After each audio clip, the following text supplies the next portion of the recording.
Hello my friends, आप सुन रहे हैं हमारी कहानी पैशनेट लव एपिसोड 42। तो चलिए कहानी को आगे बढ़ाते हैं और सुनते हैं। अंजिक बैठते ही सरला जी ने लाकर उनके सामने नाश्ता सर्व कर दिया।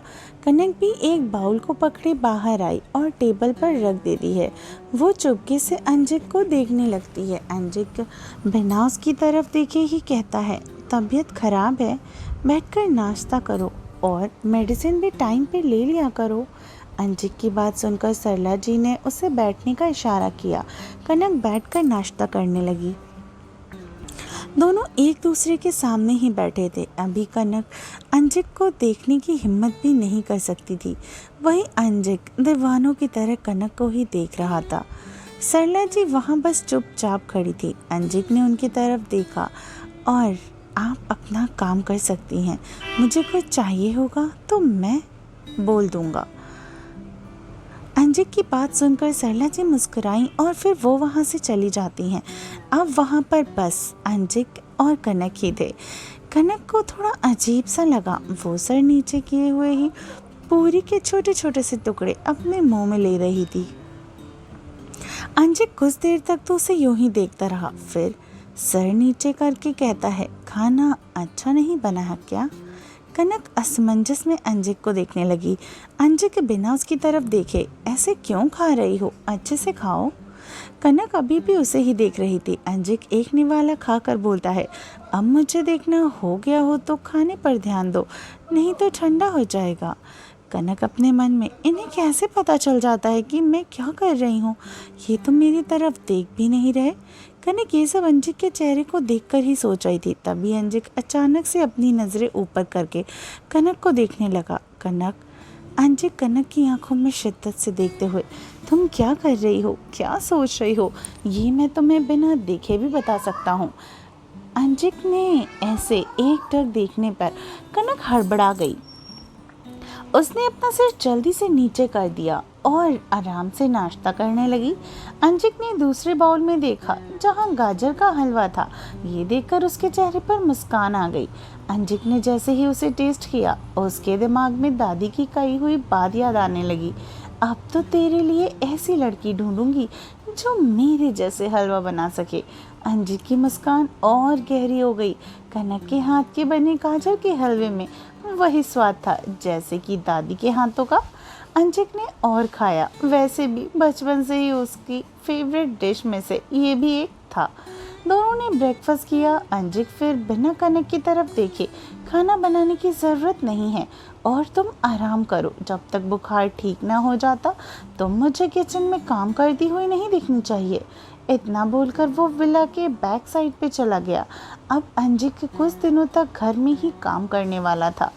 इस विला के आने के लिए 2 गेट थे। बैक साइड का डिज़ाइन बहुत अलग था, एक बड़ा सा एंट्रेंस हॉल और कुछ रूम। उधर से सामने की तरफ आने के लिए बस एक ही डोर था। उस डोर वाले रूम में अंजिक ने अपना कैबिन बनाया। शाम कल से शुरू होने वाला था। कल से सारा काम शुरू होने वाला था। शेखर ही सारा काम देख रहा था। एयरपोर्ट पे उसके सामने कुछ कार्स आकर रुकती हैं, जहाँ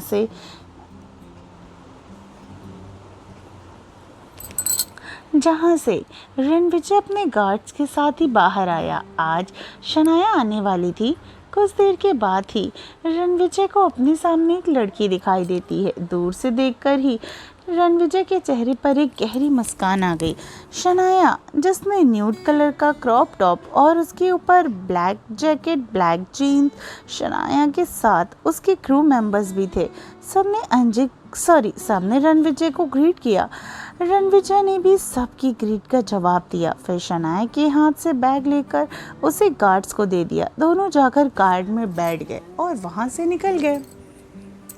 कार में पार्टीशन ऑन था। शनाया अपना सिर रणविजय के कंधे पर रख देती है। दोनों को हाथ एक दूसरे में उलझे हुए थे।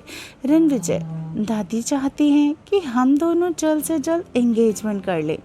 शनाया उसकी तरफ देखने लगी। रणविजय, क्या हुआ, तुम्हें कोई परेशानी है? शनाया रणविजय को हक कर, नहीं, मैं बस एक बार अपने भाई से मिलना चाहती हूँ और इस बारे में उसे भी बताना तो चाहती हूँ। आप दोनों भी अभी तक नहीं मिले हो। वहीं रणविजय को शनाया की बात भी सही लगी। शनाया और रणविजय ने डिसाइड किया कि वो कल शनाया के भाई से मिलेंगे हॉस्पिटल, जहाँ रोहित अपने कैबिन में बैठे किसी केस को स्टडी कर रहा था। तभी उसका फ़ोन बजता है, जहाँ पे डॉक्टर हरीश। रोहित ने तुरंत कॉल रिसीव किया और कहा, good morning sir. Doctor Harish, उम्र में 55 साल, सीनियर डॉक्टर। रोहित, कैसे हो? रोहित, गुड सर, आपने कॉल किया। Is everything fine? Doctor Harish, हाँ रोहित, सब ठीक है, मुझे तुमसे एक काम था। रोहित, यस सर, प्लीज़ बताइए। डॉक्टर हरीश, रोहित, तुम्हें पता है ना, हर साल नए बैच में एक स्टूडेंट को सेलेक्ट करता हूँ अपने अंडर इंटर्नशिप के साथ ही स्टडी के लिए भी, जिस तरह तुम्हें सेलेक्ट किया था लाखों स्टूडेंट में से। Rohit, yes sir, I know, आज आप ही की वजह से तो मैं इस पोजीशन पे हूँ और ये सिर्फ आपकी ही वजह से हो पाया था।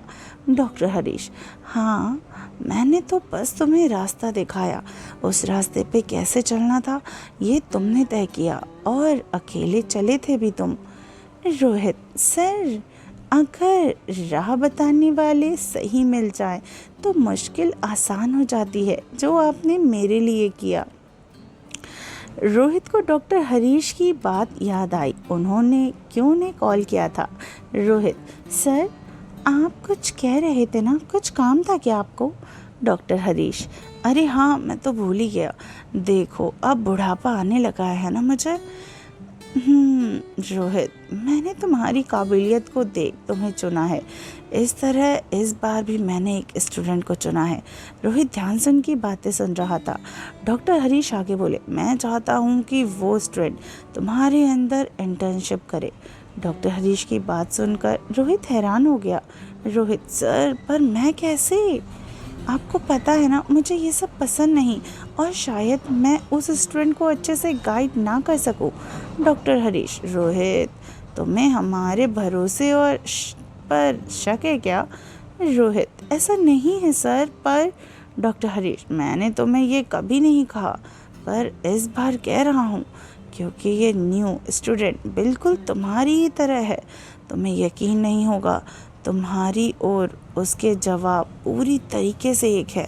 मुझे लगता था शायद तुम्हारी तरह की स्टूडेंट मुझे और कोई नहीं मिलेगी, वहाँ बिल्कुल मैं आप गलत था। रोहित, तुम्हारी नॉलेज मुझसे भी कई ज़्यादा है, सारी सर्जरी तुम बेहतर से करते हो, मानता हूँ मैं तुम्हारा गुरु हूँ, पर ऐसा तो कहीं नहीं लिखा कि एक छात्र गुरु से ज़्यादा केपेबल नहीं हो सकता।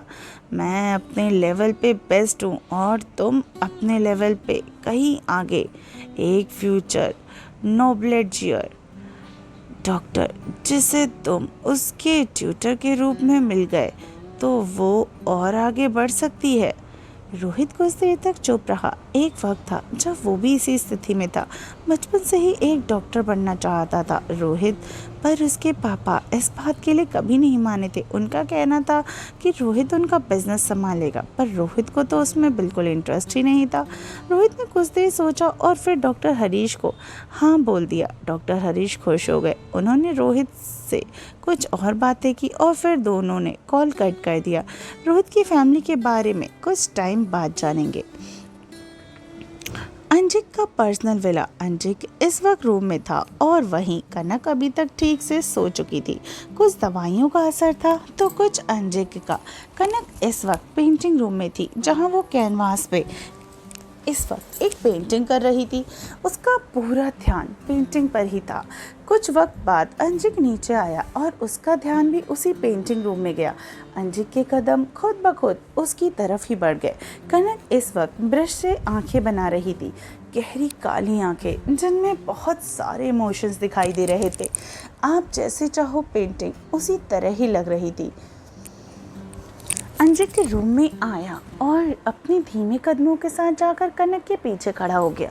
कनक इस वक्त अंजिक का ही पेंटिंग बना रही थी। अंजिक के चेहरे पर एक गहरी मुस्कान आ गई। हे फ्रेंड्स, आई होप आपको हमारी ये प्यारे से लव बर्ड्स की स्टोरी अच्छी लगेगी। और आपको क्या लगता है कि ये दोनों अपने प्यार का इजहार कब करेंगे और कैसी होगी इनकी पैशनेट लव स्टोरी?